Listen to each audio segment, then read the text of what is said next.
अस्सलाम वालेकुम नाज़रीन, प्रोग्राम दूसरा रुख में खुशामदीद। मैं हूं आपका मेज़बान नादिर गुरामानी। नाज़रीन, भारत की जानिब से बेबुनियाद इल्ज़ामात के बाद गुज़िश्ता रात जो है बिला इश्तियाल LOC पर फायरिंग की गई और पाक फ़ौज की जानिब से भरपूर उस फायरिंग का जवाब भी दिया गया। गुज़िश्ता रात अता तारड़ साहब ने जो 36 घंटे हैं उन 36 घंटों को अहम करार दिया है और उन्होंने जो अपना बयान जारी किया है उस बयान में उन्होंने वाज़ेह तौर पर कहा है कि भारत की जानिब से 24 से 36 घंटों के दौरान हमला जो है वो किया जा सकता है। पाकिस्तान ने ये जो वाक़या अफसोसनाक पेश आया, जिसकी पाकिस्तान ने मज़म्मत भी की है, उसके बेबुनियाद इल्ज़ामात को मुस्तरद भी किया गया है, लेकिन पाकिस्तान ने आज़ादाना और शफाफ तहकीकात की पेशकश भी पाकिस्तान कर चुका है। लेकिन भारत की जानिब से उस ऑफ़र पर अभी तक कोई जवाब जो है वो सामने नहीं आया। लेकिन कल भी हमने देखा कि DGISPR की जानिब से जो हक़ाइक़ थे वो सामने रखे गए और अभी भी पाकिस्तान की जानिब से भारत के जो बेबुनियाद इल्ज़ामात हैं उस हवाले से जो मुख्तलिफ शवाहिद हैं, जो सबूत हैं, जो हक़ाइक़ हैं, वो सामने रखे जा रहे हैं। नाज़रीन, आप जानते हैं कि भारत हमेशा वो अगर जो दहशतगर्दी के अफसोसनाक वाक़यात हैं पाकिस्तान के अंदर उनमें तो मुलविस रहा ही है, लेकिन जो इंसानी हुकूक और जो बुनियादी हुकूक हैं उनकी खिलाफ वर्जियों के हवाले से भी जाना जाता है। और इसी के साथ साथ आज जो हम अपने प्रोग्राम में एक फ़ैमिली से बात करेंगे, उस फैमिली का ताल्लुक़ सिंध से है और वो फैमिली अपने 2 बच्चों का अगर हम जिक्र करें तो 2 मासूम बच्चे जो हैं उनके इलाज के लिए वो कोशिशें करते रहे कि उनको भारत का वीज़ा मिल जाए और भारत में उन 2 मासूम बच्चों का इलाज हो सके। कई साल कोशिशों के बाद उनको वीज़ा तो मिल गया, लेकिन वो फैमिली जैसे ही भारत पहुंची तो भारतीय हुकूमत ने उन बच्चों का इलाज तक नहीं होने दिया और उनको वापस पाकिस्तान भेज दिया गया। हम शाहिद अली जो उन मासूम बच्चों के वालिद हैं उनसे गुफ्तगू करेंगे। शाहिद साहब, बहुत शुक्रिया डालने का। सबसे पहले तो आप ज़रा बताइएगा बच्चों की जो बीमारी के हवाले से, और दूसरा आपको कितना अरसा लगा वीज़ा हासिल करने में और कब आप गए थे और कब वापस आपको भेजा गया? जी, हमें जो है तो मेरे 2 बच्चे हैं। एक बच्चा है अब्दुल्ला, उसकी 9 साल उम्र है, और एक ये बेटी है, इसकी उम्र 7 साल है। इन दोनों को कफ की बीमारी है, कोविल की बीमारी है, पैगाशी दोनों को बीमारी होती है। इसका इलाज पाकिस्तान में मैंने तकरीबन हर सर्जन से रब्ता किया तो इधर सर्जरी नहीं हो पा रही थी, तो इस वजह से मैंने 2018 से लगा पड़ा था इंडिया के वीज़ा के हवाले से इंडिया में अप्लाई किया। 2020 में मेरा एक चल के रास्ता हुआ, वहाँ पे मुझे स्पॉन्सरशिप मिली थी, रोटरी क्लब की, वहाँ पे भी उन्होंने मुझे वीज़ा नहीं मिला। उसके बाद 2024 में मुझे कुछ यहाँ पे अपने लोगों ने स्पॉन्सर किया और प्राइवेटली, और उन्होंने कहा कि आप जाएँ, आप करवाएँ। तो मैं प्राइवेटली अप्लाई किया बगैर किसी NGO के। तो 2024 में मुझे वीज़ा अप्लाई किया, मार्च 2025 में मुझे वीज़ा मिला। वो वीज़ा मिला तो मैं 21 अप्रैल को लाहौर पहुँचा था वाया वाघा बॉर्डर। वहाँ पे उन्होंने डॉक्टर्स ने इनिशियल टेस्ट वगैरह करके और जो CTHO है वो करवा के उन्होंने प्लान कर की कि सर्जरी 26 अप्रैल की। उसके बाद ये वाक़या हो गया 22 अप्रैल के 23 को जो है इंडियन हुकूमत ने ये अनाउंस कर दिया कि ये जो है ना 48 घंटे में सारे वीज़ा कैंसिल कर दिए और 48 घंटों में सारे पाकिस्तानी को वापसी देने का हुक्म कर दिया। वहाँ पे हॉस्पिटल वालों ने रिक्वेस्ट की कि बच्चों की सर्जरी होती है, ये एडमिट पेशेंट है, लेकिन इंडियन हुकूमत से कोई रिप्लाई नहीं आया। तो मजबूरन मुझे जो है बच्चों को वापसी लेकर आना पड़ा और 27 अप्रैल को मैंने वापसी बागर क्रॉस किया। नहीं, लेकिन अभी जब यहाँ पर आपने इब्तदाई तौर पर टेस्ट करवाए थे तो डॉक्टर्स ने क्या कहा था, कितना ज़रूरी और कितने मुख्तसर अरसे में आप समझते हैं कि उन्होंने कहा था कि फौरी तौर पर जो है बच्चों का इलाज जो है वो करवाया जाए? जी, अगर उन्होंने बोला था कि ये है सर्जरी 2 महीने के बच्चों में हो जाती है। आप लोगों को इतना डिले पाकिस्तानी डॉक्टर्स ने क्यों नहीं सर्जरी की? मैंने कहा वहाँ पे ये सर्जरी नहीं कर पा रहे, वो बोलते हैं कि ये मुश्किल सर्जरी है, नहीं हो पा रही। तो उन्होंने कहा नहीं, यहाँ पे ये सर्जरी, इसकी 2 सर्जरियाँ होनी है। एक को आपको फ़ौरन करवानी है ताकि इनका आगे चल के हम इनके जो दिल में होल है वो भी बंद कर सके। पहले इनकी 2 मेन बड़ी सर्जरियाँ होनी है, जिसमें एज सर्जरी आपको अभी करवानी है, जो कि 2 महीने की एज में हो जानी चाहिए। अच्छा। लेकिन ये भी बताइएगा कि जब आप वहाँ पर पहुँचे थे तो बच्चों को एडमिट किया गया था हॉस्पिटल में, या अभी जो इनिशियल टेस्ट थे वो हो रहे थे? जी, हकीकत यह है कि एडमिशन तो नहीं हुआ था, लेकिन डॉक्टर ने अपने कोड पे हमें डॉक्यूमेंटेड जो है एडमिट शो कर दिया था, ताकि वो एडमिट जो वीजा जो है वहाँ से डिपोर्ट ना कर सके। लेकिन हम हकीकत में जो है उस टाइम पे होटल में ही बैठे हुए थे।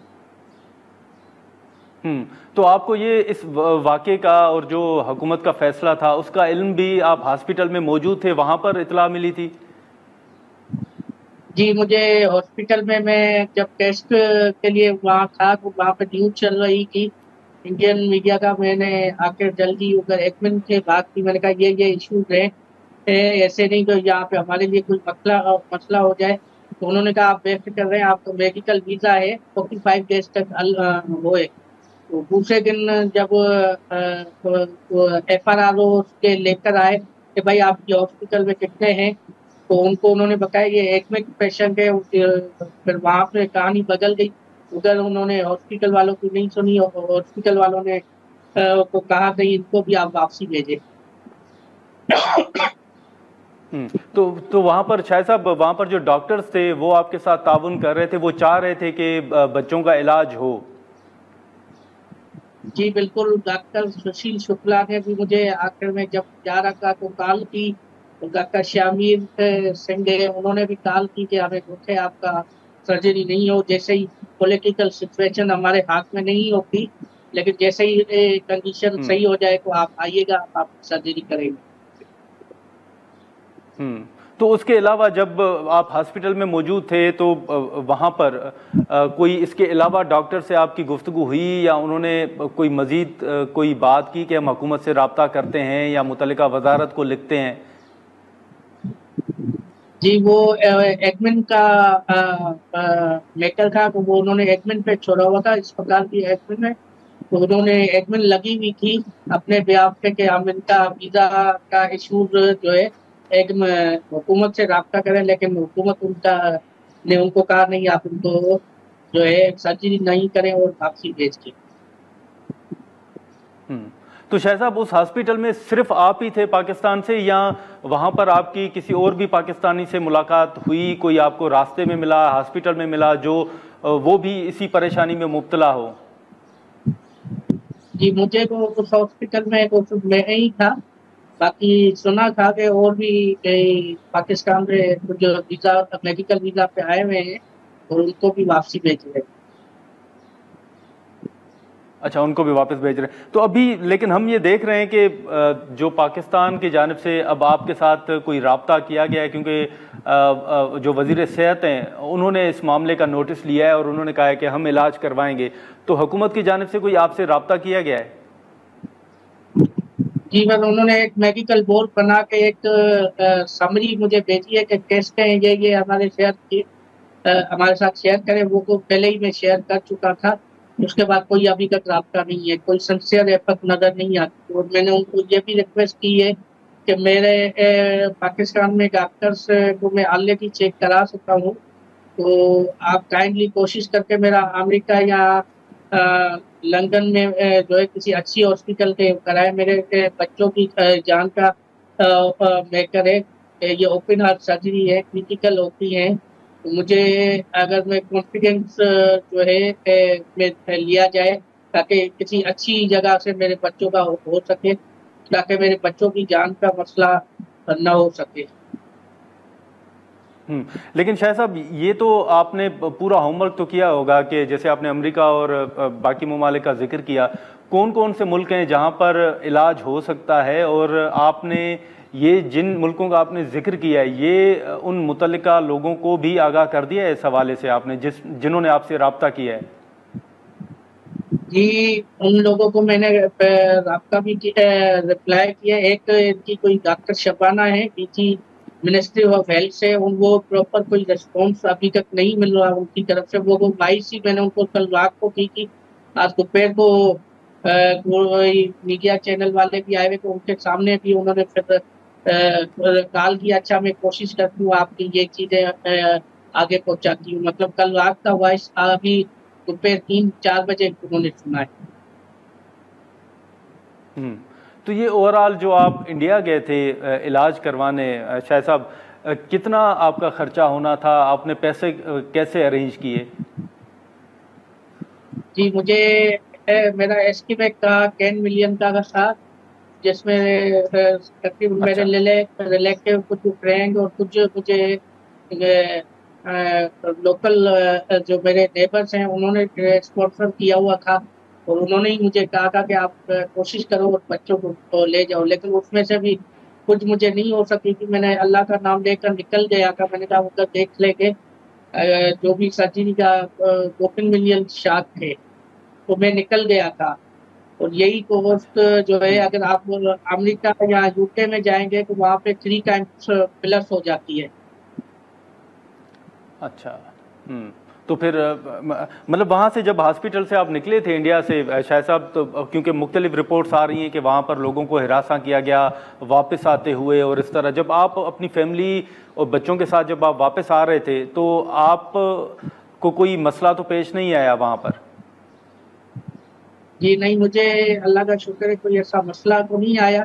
ताहम मुझे जो है हॉस्पिटल और जो गेस्ट हाउस की इंतजामिया है उन्होंने मुझे बताया था कि आप थोड़ा केयर करें, बाहर फजूल में ना निकलें, और किसी को ये ना बताएं कि आप पाकिस्तान से हैं। आप उन्होंने मुझे केयर करने के लिए बोला था कि आप केयर करें और एक्स्ट्रा कोई बाहर ना निकले। तो शायद साहब, अब मुख्तसरन ये बताइएगा कि अब आपका क्या मुतालबा है, आप क्या चाहते हैं और कितना जल्दी आप चाहते हैं?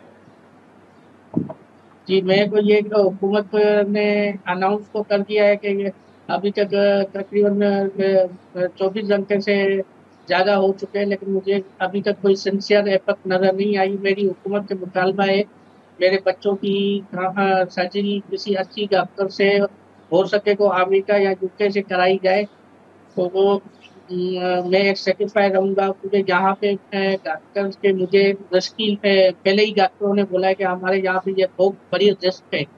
तो मेरा मुतालबा है कि जी। किसी अच्छी जगह मेरे बच्चों का सर्जरी हो जाए और बहुत जल्दी हो जाए, ताकि तो जो भी कॉम्प्लिकेशन बढ़ती जा रही हैं, वैसे ही 2 महीने की सर्जरी होनी थी, अभी मेरा बड़ा बेटा 9 साल का हो गया है, 9 साल की डिले हो गई है, और उसमें कॉम्प्लिकेशन बढ़ती जा रही है। अभी भी वो मेरे साथ इसीलिए नहीं है कि उसका हार्ट ट्रैक थोड़ा भरा हुआ है, तो मैंने उसको यहाँ पे नहीं लाया, तो उसको सुला दिया है। चलें, ठीक है शाहिद साहब, बहुत शुक्रिया वक्त निकालने के लिए। शाहिद अली साहब की गुफ्तगू आपने सुनी। अब भारत के हवाले से, जैसे हमने शुरू में जिक्र किया, अब ये वो फैमिली है जो तकरीबन 6 से 7 साल तक मुसलसल कोशिशें करती रहीं कि उनको वीज़ा मिल जाए ताकि वो अपने बच्चों का इलाज जो है वो करवा सकें। लेकिन फैमिली को जैसे वहाँ पर पहुँचे तो उसके बाद उनको बच्चों का इलाज तक करने की इजाज़त जो है वो नहीं दी गई, बल्कि उनको वापस पाकिस्तान जो है वो भेज दिया गया। हम यहाँ पर एक शॉर्ट ब्रेक लेते हैं, और ब्रेक के बाद इस वक्त जो पाकिस्तान की जानिब से हक़ाइक़ सामने आ रहे हैं, जो भारत ने कल बिला इश्तियाल फायरिंग की है LOC के ऊपर, उस पर हम गुफ्तगू करते हैं कि पाकिस्तान आने वाले दिनों में और क्या क्या शवाहिद जो है मज़ीद सामने आए हैं और क्या क्या इक़दाम जो हैं वो उठाए जा रहे हैं।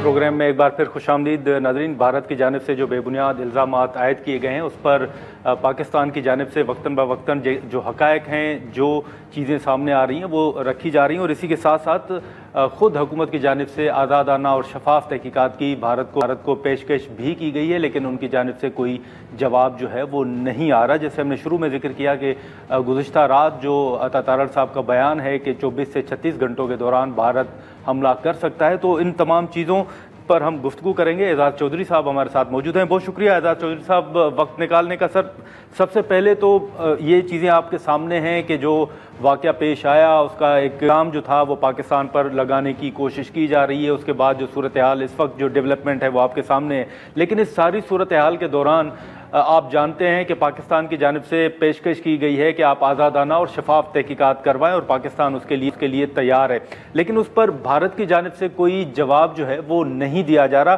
क्या कमेंट करेंगे जो भारत का रवैया है इस वक्त? बड़ा गैर मुनासिब रवैया है। क्योंकि अगर आप बगैर उसके सबूत के इल्ज़ाम लगाएंगे तो कैसे पाकिस्तान जो है आपके साथ ताउन करे। तो पाकिस्तान ने सही डिमांड किया है कि एक न्यूट्रल ट्रांसपेरेंट आप इन्वेस्टिगेशन कर लें, तो हम भी उसमें ताउन करेंगे। ठीक है। लेकिन आपको पता है कि वो एक इस सारे सिलसिले को बदकिस्मती से वो सियासी मकासद के लिए इस्तेमाल करते हैं, और इसलिए पाकिस्तान को ज़रा अफसोस भी ज़्यादा होता है कि आप बगैर यानी सोचे समझे आप एकदम से झट से पाकिस्तान पे इल्ज़ाम लगा देते हैं। कुछ मुझे ऐसा लगता है कि जैसे हिंदुस्तान जो पिछले 6 साल से कोशिश कर रहा था ये पैगाम देने के लिए कि कश्मीर तो बिल्कुल सेटल हो गया, टूरिज्म बढ़ रहा है, पाकिस्तान की तरफ से भी कोई नहीं आ रहा, हमारे अपने अंदर भी सारे सेटल हो गए हैं, देखें यही मैंने कश्मीर का हल ढूंढ लिया है। वो उनको शिकस्त उसमें हुई है क्योंकि उन्होंने कश्मीरियों को इतना तंग कर दिया कि इवन जो हिंदुस्तान नवाज कश्मीरी थे वो भी कहने लगे भाई ये तो हमारी शनाख्त के भी दरपे हो गए, हमारी तो शनाख्त ही चली जाएगी, स्टेटहुड इन्होंने ले ली है और बाहर से लोग ला के आबाद कर रहे हैं। तो अब जब ये उनका प्रोग्राम खराब होता नजर आया तो वो अब उसको कश्मीर से तवज्जो हटाने के लिए पाकिस्तान इंडिया पाकिस्तान इशू बना दिया। अब समझे मेरी बात कि उन्होंने इसको तवज्जो पाकिस्तान की तरफ इसलिए कर दी ताकि लोग ये ना कहें कि भाई मोदी साहब आपका तो आप कह रहे हैं, दावा कर रहे थे कि कश्मीर का मसला ही हल कर दिया है, वो तो अब कहाँ गए। तो इस वजह से ये पाकिस्तान के ऊपर इन्होंने डिस्ट्रैक्शन की है एक इस लिहाज से, लेकिन साथ ही साथ कुछ इतना बढ़ा दिया है अपने इस रेट्रिक को कि अब वो खुद उस अभी मैंने कहीं और सुना मोहित यूसुफ साहब को लफ्ज यूज कर रहे थे कमिटमेंट ट्रैप, वो अपने कमिटमेंट ट्रैप में आ गए कि भाई अब मुझे कुछ करना होगा, तो इसलिए ये खतरनाक सूरत हाल पैदा हो। लेकिन एजाज साहब खुद आप अगर भारत के अंदर भी देखें तो वहाँ पर भी जैसे आपने भी जिक्र किया कि ये खुद मोदी की एक नाकामी है जिसका मलबा पाकिस्तान के ऊपर डालने की कोशिश की जा रही है, लेकिन खुद अगर आप इंडियन मीडिया को देखें या वहाँ पर जो आवाज़ें उठ रही हैं, खुद भारत के लोग जो हैं वो ये नज़र आ रहा है कि वो मोदी के साथ नहीं है या वो जो बयान आप बनाने की कोशिश कर रहे हैं वो उनके साथ नहीं खड़े हुए। देखिए किसी को भी शक पड़ जाता है कि जब आप इल्ज़ाम लगाते हैं तो कोई सबूत देने चाहिए, तो वो उनके अपने अंदर भी कुछ लोगों को इस बात का एहसास हो रहा है। दूसरी बात ये है कि ये याद रखिए कि पिछले कई सालों से इन्होंने एक इतना हाइपर नेशनलिज्म वहाँ पे जनरेट किया है कश्मीर के अंदर, इतना ज़्यादा शोर शराबा जनरेट कर दिया है कि लोग पाकिस्तान के खिलाफ नफरत का सुन सुन के उनके जहनों में पड़ गया कि शायद हर चीज़ पाकिस्तान ही कर, और ऐसा होता नहीं है। मुझे याद है मुंबई अटैक्स, अभी मैं बॉब वुडवर्ड की किताब पढ़ा था ओबामा's वार्स, तो उसके अंदर मैं वो पढ़ा जब, तो मुझे देखा उन्होंने तो विद इन 48 आवर्स उनके CIA डायरेक्टर हेडन ने फोन करके कहा, हमारे एम्बेसडर को भी कहा कि भाई हमारी इतला के मुताबिक, CIA की इतला के मुताबिक पाकिस्तान इन्वॉल्व नहीं है, पाकिस्तान की इंटेलिजेंस एजेंसी। और इसी तरीके से अब उन्होंने इंडियन प्राइम मिनिस्टर को, प्रेसिडेंट बुश ने खुद फोन किया और कहा कि भाई पाकिस्तान के बंदे नहीं है ये पाकिस्तान के, लेकिन आपको पता है कि वो मैं ना मानू रहे, आज तक उन्होंने वही डंडोरा पीटा हुआ है। वो ठीक है नॉन स्टेट एक्टर्स होंगे, नॉन स्टेट एक्टर्स के खिलाफ एक्शन भी हो रहा है, लेकिन ये जो इल्जाम तराशी है बगैर सबूत के, ये हमें इस मकाम पे। लेकिन एजाज साहब अभी जो खबरें सामने भी आ रही हैं कि अमेरिका भी भारत और पाकिस्तान के साथ राब्ता करेगा, इसी के साथ साथ आपको याद होगा कि कुछ रोज़ कबल ही वजारत ख़ारजा ने भी तमाम डिप्लोमेट्स को बुलाकर ब्रीफिंग भी दी थी। पाकिस्तान जो सिफारती सतह पर कोशिशें कर रहा है, उन कोशिशों को आप किस तरह देख रहे हैं? मेरे ख्याल में बड़ी ज़रूरत है उन कोशिशों की, क्योंकि हिंदुस्तान का बयानिया तो पहुँच रहा है, इसलिए पहुंच रहा है कि उनके पास अंग्रेजी ज़बान के बहुत सारे चैनल्स हैं जिनके मिलियंस ऑफ सब्सक्राइबर्स हैं। उनके लोग अमेरिकी थिंक टैंक्स के साथ जुड़े हुए हैं, बल्कि कुछ अमेरिकी थिंक टैंक्स ने तो इंडिया के अंदर ब्रांचेस खोली हुई हैं, जबकि पाकिस्तान के पास PTV वर्ल्ड के अलावा कोई इंग्लिश चैनल नहीं है। हमारी जो थिंक टैंक्स हैं उनको बहुत शिद्दत से ज़रूरत है कि वो रिसर्च करके कोई गवर्नमेंट का हाथ बटाएं और वो मालूमात जो है लेकर हमारे एम्बेसडर्स जाएं, थिंक टैंक्स में जाएं, हमारे पार्लियामेंटेरियंस उधर बात करें, ये हमारा बयानिया पहुंचना बहुत ही जरूरी है। इसलिए वजारत खारजा का अमल का इसमें किरदार है ही, लेकिन मैं समझता हूँ पूरी कौम को अपना बयानिया जो है वहां पहुंचाने की जरूरत है। लेकिन इसी के साथ साथ एजाज साहब, आप क्या समझते हैं कि अब जैसे अमेरिका का हमने कहा कि कोई बात जो है वो शायद जल्द होने जा रही है, ये चीन का बयान सामने आया, आपकी नज़र में कौन से मुमालिक हैं जिनको फौरी तौर पर इंटरवीन करना चाहिए और इस वक्त ज़रूरत है कि उनको इंटरवीन जो है वो करना चाहिए? अमेरिका ने 2019 में भी माइक पॉम्पियो ने अपनी किताब में लिखा है कि उन्होंने ये किरदार अदा किया कि टेंशन्स को नीचे करने के लिए। आज भी शायद अमेरिका, क्योंकि अमेरिका हिंदुस्तान का बहुत गहरा दोस्त है, लेकिन पाकिस्तान के साथ रवाबित रखता है और उनको अंदाजा है इस बात का कि भाई ये न्यूक्लियर एनवायरनमेंट में इस किस्म की चीजें नहीं होनी चाहिए। उन्होंने सोवियत यूनियन के साथ, रशिया के साथ टेंशन में भी ये काम नहीं होने दिया, और यहाँ है कि हिंदुस्तान इस बात का अंदाजा ही नहीं कर रहा। तो अमेरिका तो करेगा, मेरे ख्याल में बातचीत करके कोशिश करेगा।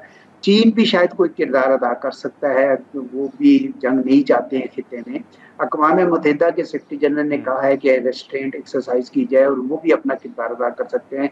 बरतानिया भी अपना किरदार कुछ अदा कर सकता है। यूएई इंडिया का आजकल बड़ा दोस्त है, पाकिस्तान का भी दोस्त है, वो भी कर सकते हैं। सऊदी अरेबिया भी, मेरे ख्याल में तमाम कायदीन से हमारी तवक्को है कि वो कुछ थोड़े से टेम्पर्स को नीचे लाने में मदद करें। लेकिन इसका ये मतलब नहीं है कि पाकिस्तान को तैयार नहीं होना चाहिए, पाकिस्तान को तैयार रहना चाहिए। पाकिस्तान को पूरी तैयारी, क्योंकि हिंदुस्तान में एक जंग का जुनून तारी है, वो कुछ भी कर सकते हैं, और अगर ऐसा करते हैं तो मेरे ख्याल में हमारे लोगों को मुकम्मल तौर पर जवाब देना चाहिए। नाज़रीन, यहाँ पर एक शॉर्ट ब्रेक लेते हैं और ब्रेक के बाद यहीं से गुफ्तगू को आगे बढ़ाते हैं। प्रोग्राम में एक बार फिर खुशामदीद। एजाज साहब, आप जानते हैं कि माजी में भी वो पलवामा का वाक़या हो या कोई और जो वाक़यात हों जिनके इल्ज़ामात, झूठे इल्ज़ामात जो हैं वो पाकिस्तान के ऊपर लगाने की कोशिशें की गई, और जब पाकिस्तान की जानिब से जवाब दिया गया तो उसके बाद भारत जो है वो पीछे हट गया या उन चीज़ों को उन्होंने आगे नहीं बढ़ाया। आप खुद सर सेक्रेटरी रहे हैं यहाँ पर वज़ारत ख़ारजा में, आपको तजर्बा है सफारती सतह पर, आपने तमाम चीज़ें देखी हैं। आपको ये वाक़या शेयर कर सकेंगे कि कौन कौन से वाक़यात हैं इस तरह के बेबुनियाद इल्ज़ामात माजी में भी भारत की जानिब से लगाए गए और फिर भारत खुद ही पीछे हटा? नहीं, आपने देखा कि अब तो बड़ा अखबारों में भी आ रहा है हर जगह कि छत्तीस सिंहपुरा में जो वाक़या हुआ सन 2000 में, सदर क्लिंटन विजिट कर रहे थे और उसके बाद पाकिस्तान पे इल्ज़ाम लगा दिया। कई सालों बाद उनको पता चला कि हमारी अपनी इंडियन फौज के लोग इन्वॉल्व थे। उनके जो उस वक्त जिन्होंने इन्वेस्टिगेशन की, लेफ्टिनेंट जनरल के.एस. गिल ने, उन्होंने बाकायदा यूट्यूब पर प्रोग्राम्स हैं, उनके इंटरव्यूज हैं जिसमें उन्होंने कहा कि हाँ, इंडियन गवर्नमेंट के लोग इन्वॉल्व थे। हमने तो ये देखा है कि जब इन्होंने इस तरह का कोई किया, एक पैटर्न सा बना लिया कि ठक से पाकिस्तान, वो उससे पहले हाईजैक, याद है अपने जहाज हाईजैक करके ले आए थे लाहौर, वो सारा का सारा फॉल्स फ्लैग था, पूरा जो था। तो ये काम होता रहा है माजी में भी। मैं ये नहीं कहता कि भाई इंडियन गवर्नमेंट ने खुद बैठ के वहां करवा लिया, शायद करवा भी लिया हो, लेकिन चले आप सबूत दे देना कि आपने नहीं किया और पाकिस्तान ने किया। कैसे किया? पाकिस्तान के मफाद में नहीं है ये कराना, क्योंकि इस वक्त पाकिस्तान क्यों चाहेगा कि कश्मीरी कॉज को नुकसान हो, जहाँ सिविलियंस मरे। पाकिस्तान के अपने हाथ भरे हुए हैं यहाँ पे, जो बलूचिस्तान में और KPK में, और उसमें बहुत सारा टेररिज्म जो हो रहा है वो हिंदुस्तान की तरफ से हो रहा है टेररिज्म। तो पाकिस्तान कैसे ये काम कर सकता है और क्यों करेगा? उसको कोई तुक नहीं बनती, कोई जवाब नहीं। इंडिया का जवाब अलबत्ता फिर भी बनता है, क्योंकि कश्मीर में 7 लाख फौज रखी हुई है, उनके जज्बात के साथ खेल रहे हैं, उनकी शनाख्त खत्म कर दी है, स्टेटहुड खत्म कर दी है, तो नेचुरली रिएक्शन होता है। और कुछ बीच में से जोश में आके ये सिविलियंस को भी मार देते हैं, जो नहीं करना चाहिए। लेकिन ऐसे वाक़यात इसी वजह से होता है कि ये कश्मीर का मसला हल करने की बजाय ये उसका मिलिट्री सोल्यूशन ढूंढ रहे हैं। तो ये तारीख जो है ना वो भरी हुई है इनकी इस किस्म के वाक़यात से। लेकिन एजाज साहब, आपने जैसे बलूचिस्तान का जिक्र किया, आपको याद होगा कि बलूचिस्तान में या पाकिस्तान के अंदर मुख्तलिफ जो दहशतगर्दी के अफसोसनाक वाक़यात पेश आते रहे हैं, उसमें पाकिस्तान शवायद और सबूत जो है वो पेश करता रहा है कि भारत की इन्वॉल्वमेंट जो है वो रही है। कलभूषण एक सबसे बड़ा सबूत हमारे पास है, और इसी के साथ साथ जो अभिनंदन का मामला था वो भी आपके सामने है। लेकिन आप नहीं समझते कि इन दो बड़े शवाहिद और सबूतों के बावजूद पाकिस्तान ने एक बड़ेपन का, बड़े दिल का और जिम्मेदारी का मुजाहरा किया? जी, पाकिस्तान में ये कभी भी नहीं हुआ कि जैसे ही वाक़या हो फौरन इंडिया पे इल्ज़ाम लगा।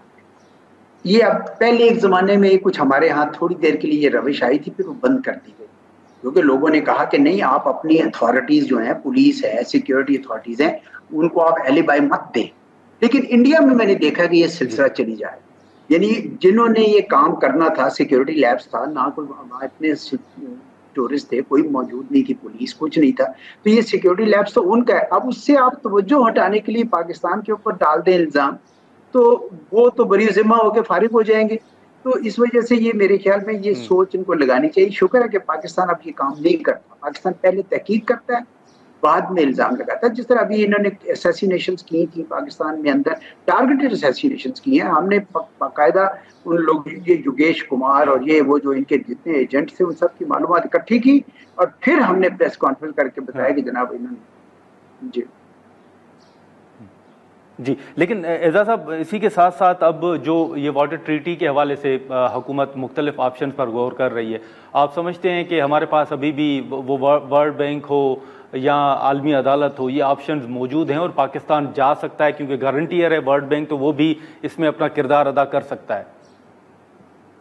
बिल्कुल कर सकता है और उनको कहना भी चाहिए। लेकिन आप ये याद रखें कि पानी बड़ा सेंसिटिव इशू होता है, बड़े हसास मामला है, क्योंकि इसका ताल्लुक इन लोगों की रोजगार से, उनकी जिंदगी से, उनकी खुराक से उसका ताल्लुक है। इसलिए पूरी दुनिया के लोग देखते हैं कि भाई कोई ट्रीटी जो है इस किस्म का अगर होगा तो एक बड़ा गलत प्रेसिडेंट बनेगा। हिंदुस्तान पानी रोक भी नहीं सकता प्रैक्टिकली क्योंकि पहाड़ों में पानी को रोकना, लेकिन वो बेवक्त के ऊपर पाकिस्तान को पानी छोड़कर, ये पानी रोककर तंग कर सकते हैं। इसी वजह से पाकिस्तान जो है वो खफा है कि आप ये काम नहीं कर सकते और आपको ये नहीं करना चाहिए। लेकिन आपको पता है कि हिंदुस्तान ने बैनुल अक़वामी कवानीन की कभी परवाह नहीं की है, कश्मीर के मामले में भी नहीं की और अब पानी के मामले में भी ये उन्होंने अलबत्ता इसको भी एब्रोगेट नहीं किया, अभी एबेंस में रखा है, क्योंकि कुछ अरसे से वो शायद ये भी चाह रहे हैं कि नेगोशिएट करें, जो चेंजेस आ गई हैं वक्त के साथ उनके लिए। पाकिस्तान भी शायद तैयार ही होता, लेकिन उन्होंने तो परमानेंट कमीशन की जो मीटिंग्स हैं अगस्त 2024 से वो भी खत्म कर दी हुई हैं। तो ये कोई रवैया, कोई बिल्कुल यानी जितना रिस्पॉन्सिबल बिहेवियर नहीं। चलें, ठीक है। एजाज चौधरी साहब, बहुत शुक्रिया सर वक्त निकालने का, बहुत शुक्रिया। नाज़रीन, चौधरी साहब की गुफ्तगू आपने सुनी। हम यहाँ पर एक शॉर्ट ब्रेक लेते हैं और ब्रेक के बाद जो वाटर ट्रीटी के हवाले से अब पाकिस्तान मुख्तलिफ ऑप्शंस पर गौर कर रहा है, उस इशू पर हम गुफ्तगू करते हैं। प्रोग्राम में एक बार फिर खुशामदीद नाज़रीन। एजाज चौधरी साहब की गुफ्तगू आपने सुनी। अब पाकिस्तान जो है वो मुख्तलिफ ऑप्शंस पर गौर कर रहा है, जो सिंतास माहदे की मनसूखी के हवाले से कि कौन कौन से ऑप्शन जो हैं वो इस्तेमाल किए जा सकते हैं। इस पर मुख्तलिफ जो इजलास हैं वो भी मुनक़िद हुए हैं। अशतर रोसाब साहब जो हैं वो हमारे साथ इस वक्त मौजूद हैं, हम उनसे गुफ्तगू करेंगे। अशतर रोसाब साहब, बहुत शुक्रिया सर वक्त निकालने का। शुरू में जब ये भारत की जानिब से फ़ैसला सामने आया तो आपको याद है कि सबकी जानिब से ये कहा गया कि भारत के पास तो उस ट्रीटी के जो मुआहदा है उसके मुताबिक तो उसके पास इख्तियार ही नहीं है कि कोई एक मुल्क अगर ये मुआहदा मनसूख करे तो वो मनसूख हो सकता है, ये ऑप्शन नहीं है। लेकिन अब आप क्या कोशिशें देख रहे हैं, क्या हो रहा है? देखिए, भारत ने एक बार नहीं कई बार मसलन लाइन ऑफ कंट्रोल हो गई, बाकी चीज़ें हो गई, वो उनका मेरे ख्याल श्वार बन गया है, एक ऐसी चीज़ बन गई भी है where they put together narrative, false narrative, और झूठ बोल के और फिर हाइप क्रिएट करते हैं। उसमें से जो लेटेस्ट हाइप है वो यही है कि वो कह रहे हैं कि इंडस वाटर ट्रीटी को हमने सस्पेंड कर दिया। इससे पहले भी वो चिट्ठी लिख चुके हुए हैं कि वो इंडस वाटर ट्रीटी को रिविज़िट करना चाहते हैं। ये सबको याद रखना चाहिए, सबके सामने है और मेरे पास पड़ी हुई है सारी।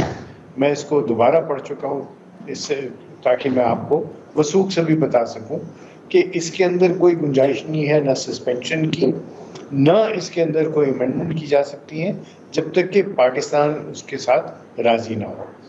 और उसके राज़ी होने की जो है वो कंसेंसस के अलावा उसमें वर्ल्ड बैंक भी शामिल है। सो इसलिए ये ऐसा नहीं है कि कोई एग्रीमेंट हो जिसको आप 6 महीने का नोटिस दे दें, साल का नोटिस दे दें, या नोटिस दे के आप उसको अमेंड कर दें या उसको सस्पेंड कर दें। सो ये फॉल्स नैरेटिव है, और बाकी भी जो उन्होंने बातें की वो भी फॉल्स ही हैं। ठीक है, सही जी। तो ये अशतर साहब इसी के साथ साथ अगर आप जैसे आपने वर्ल्ड बैंक का जिक्र किया, तो आप समझते हैं कि इस वक्त तक जो एक झूठा नैरेटिव इंडिया की जानिब से बनाया गया या जो कदम उठाया गया है, उसके बाद जो सालिस है, जो गारंटियर है वर्ल्ड बैंक, वो खामोश है, या आप समझते हैं कि उनको भी इंटरवीन करना चाहिए फौरी तौर पर? जी, मैं अर्ज करूं कि पाकिस्तान के पास ये सब ऑप्शंस मौजूद हैं, और वो ऑप्शंस क्या हैं जी कि वो वर्ल्ड बैंक के पास जाए और उनको कहे कि जनाब इसकी आप इम्प्लीमेंटेशन करें। उसमें एक चीज़ मैं आपको बताऊं, 2023 में हमारी दरख्वास्त पे एक आर्बिट्रेशन कोर्ट जो है वो इस्टेब्लिश हुई है। इंडिया ने उसका बायकॉट किया। बिल्कुल। 5 उसमें जजेस हैं, एक्सपर्ट्स हैं, और उन जजेस के पास ये मामला है इसी इंडस वाटर ट्रीटी का। हम इसमें भी दरख्वास्त दे सकते हैं। हमारे पास ऑप्शन मौजूद है कि हम जनरल असेंबली के पास जाएं, और जनरल असेंबली में हम ये कहेंगे जनाब ये जो हरकत है इनकी, और जो जिस तरीके से गीदड़ भभकियाँ दे रहे हैं, दिस इज़ वॉर मंगरिंग, यानी ये जंग का तबल बजा रहे हैं। और ये पानी का जो मामला है, इसको जिस तरीके से थ्रेटन किया हुआ है, this amounts to aggression and is an act of war. इसको स्केल डाउन करने के लिए इंटरवीन करें, और इंडिया के खिलाफ सैंक्शंस भी हो सकती हैं अगर जनरल असेंबली का। सिक्योरिटी काउंसिल के पास आप जा सकते हैं, और सिक्योरिटी काउंसिल ये कर सकती है। लेकिन ये ऑप्शन जो है आपको बड़े सोच समझ के करनी चाहिए। आपको मेरा ख्याल है OIC और बाकी लोगों को भी अपने साथ में लाना चाहिए। SCO के भी आप मेंबर हैं, वहाँ पे भी ये कर सकते हैं। तो ऑप्शन सारे आपके पास अवेलेबल हैं। और याद रखिए कि ऐसा नहीं है कि ये कोई नल है जिसको बंद कर दें, ये ऐसा नहीं है कि कोई स्पिलवे है जिसको आप बंद कर देंगे और पानी आना बंद हो जाएगा। इनकी जो गीदड़ भभकी है, इसको अगर ये करना भी चाहें तो it will take 7 to 10 years से पहले कि वो हमारे इशारा कर सके। लेकिन इसके ऊपर नज़ीर भी मौजूद नहीं, है। लेकिन अशतर साहब, ये भारत, आपकी बात बिल्कुल दुरुस्त है कि वो पानी जो है वो बंद नहीं कर सकता। पहाड़ों में पानी बंद करना, जैसे माहिरीन कह रहे हैं कि शायद मुमकिन नहीं है। लेकिन जिस तरह उस दिन आपने देखा कि पानी छोड़ दिया गया अचानक, इस तरह की चीज़ें जो हैं वो क्लाइमेट चेंज आपके सामने है, तो ये एक ख़तरे की चीज़ तो सर हो सकती है कि भारत जैसे पहले इकदाम करता रहा है, ये भी कर सकता है। जी बिल्कुल। इसीलिए मैं बात कर रहा था ये कि इंटरनेशनल कोर्ट ऑफ जस्टिस में नज़ीर मौजूद है, जिसमें एक मामला चला था 2 ममालिक में, स्लोवाकिया और हंगरी, और वहाँ पे भी कुछ इसी तरह का मामला चला था, पानी बंद करने का और ये डाइवर्ट करने की बातें थी। तो उसमें भी उन्होंने सैंक्शंस की, उन्होंने तादीबी कार्रवाई की। और ये भी याद रखिए कि ये सारे मामला जो हैं ये साख को बहुत मजरू करेंगे हिंदुस्तान की। कौन उनके साथ एग्रीमेंट करना चाहेगा? क्योंकि अगर उनका ये ट्रैक रिकॉर्ड बन गया कि जब उनका दिल चाहे वो यूनिलैटरली सस्पेंड कर दें या उसको ख़त्म कर दें, तो ये उनके मफाद में भी नहीं है। लेकिन हमें क्या करना है? हमें एक तो ये कि अपना इंडस वाटर जो परमानेंट कमीशन है उसको स्ट्रेंथन करें, उसमें माहिरीन की तादाद को बढ़ाएं, उसका बजट बढ़ाएं, और हम ये सारे मामलात को मॉनिटर करें 24/7। हमारे पास सब जो टेक्नोलॉजी को इस्तेमाल करें और ये सब चीज़ें करें। दूसरा, हम तमाम फ्रेंडली ममालिक हैं उनको बताएं कि ये असल में तो ये दहशतगर्दी हिंदुस्तान कर रहा है। मकबूजा कश्मीर में जो कुछ हो रहा है वो एक काबिज़ जो है फ़ौज है, एक काबिज़ मुल्क है, तो रिटेलिएशन तो वहाँ पे होगा, वो हमारे ऊपर कैसे उस चीज़ का मलबा डाल रहे हैं। अगर आप उसकी FIR को देखें या जिस तरीके से उन्होंने उसको भूंडे तरीके से वो उस नैरेटिव को बनाया है, वो तो कोई यानी जो नया प्रोसिक्यूटर है वो उसके नया वकील है वो उसके पड़क से उड़ा देगा। लगता है कि ये किसी प्रोसिक्यूटर ने नहीं बनाया, ये किसी पॉलिटिशियन ने FIR लिखी है। और ये जब आप कानूनी जो मामलात हैं उनमें इस तरीके से काम करेंगे तो मुंह की खाएंगे। लेकिन अशतौर साहब, जैसे आपने सर मुख्तलिफ ऑप्शंस का जिक्र किया, ये कानूनी ऑप्शंस का भी आपने जिक्र किया, हम ये भी कह सकते हैं कि कानूनी ऑप्शंस तो हमारे पास मौजूद हैं और वो पाकिस्तान को, जैसे आपने फरमाया, कि सोच समझ कर करना भी चाहिए। साथ ही साथ जो सिफारती सतह के हवाले से जो सिफारती ऑप्शंस हैं वो भी हम अवेल कर सकते हैं। 100% मैंने अर्ज़ किया कि हम OIC के पास जाएं, हम जाएं यूरोपियन यूनियन के पास, हम जाएं अफ्रीकन यूनियन के पास, हम जाएं इन सब पॉकेट्स में। अभी इस वक्त तो यूरोपियन यूनियन के 27 हैं कमिश्नर्स, उनसे जाके मिले, उनके साथ लॉबी करें। और बहुत ज़रूरत है इस बात की कि हम अपना नैरेटिव उस तरीके से बनाएं कि आने वाले दिनों में ये इस तरह के कोई मज़ीद काम हो ना सके। We have to tell them कि मसला कश्मीर है क्या, और इसके अंदर जो, और इंटरेस्टिंगली मैं बताऊं, पहलगाम में भी एक है बराज जिससे वो इलेक्ट्रिसिटी बनाते हैं। जब मैं सारा स्टडी कर रहा था तो ये बहुत इंटरेस्टिंग सी बातें निकली। तो ये सारे जो काम किए जा रहे हैं वो इसलिए हैं कि हमारा जो केस चल रहा है कोर्ट ऑफ आर्बिट्रेशन के सामने, उसको वो सबोटाज करने की भी एक कोशिश है। बताया जा सके कि जी ट्रीटी जो है उसको इम्प्लीमेंट नहीं किया जा सकता, जबकि ऐसा नहीं है। ट्रीटी के अंदर जो फेल सेफ मैकेनिज्म है वो इतना अच्छा और शानदार है कि इसके अंदर कोई गुंजाइश नहीं है कि आप इसको रीनेगोशिएट करने की भी कोई तजवीज़ दे सकें। So I think we are on a very sound foot. अशतौर साहब, ठीक, जी अशतौर साहब, बहुत शुक्रिया सर वक्त निकालने का आपका। नाज़रीन, अशतौर साहब की गुफ्तगू आपने सुनी। जैसे हमने शुरू में कहा कि पाकिस्तान की जानिब से जब ये चीज़ें सामने आईं तो पाकिस्तान अभी भी भारत को आज़ादाना और शफाफ तहकीकात की पेशकश कर रहा है, लेकिन भारत की जानिब से उस मामले पर कोई जवाब ना देना इस बात को साबित करता है कि भारत का जो नैरेटिव है, जो इल्ज़ामात हैं, वो बेबुनियाद और मन घड़त हैं। आज के प्रोग्राम में इतना ही, इजाज़त दीजिए, अल्लाह हाफ़िज़।